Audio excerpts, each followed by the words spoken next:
India-Canada diplomatic war is on and seems everyone's quick to pick sides. Although the Canadian media, scholars and think tanks are actually slamming Trudeau over his row with India. Let's take a look. Senior journalist and author John Ivison wrote in the National Post that Canada has allowed Sikh extremism to flourish within its borders.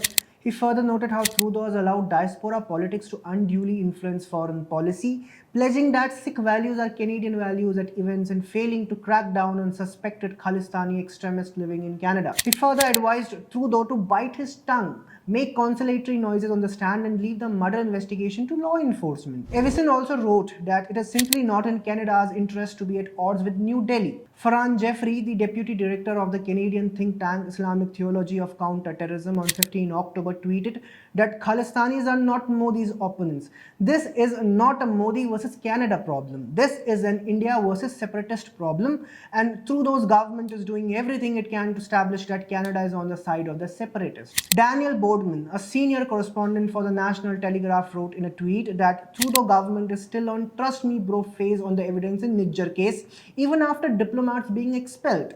He claimed that this could end up costing Canada billions in trade, all to appease Jagmeet and the gang of Khalistani ministers. Clearly, a part of the Canadian media and intelligentsia seemed to be unhappy or even mocking Trudeau for his destruction of India-Canada bilateral ties. It would be interesting to see what new development will occur in this story, although one thing is crystal clear: Trudeau is not getting any popular in Canada.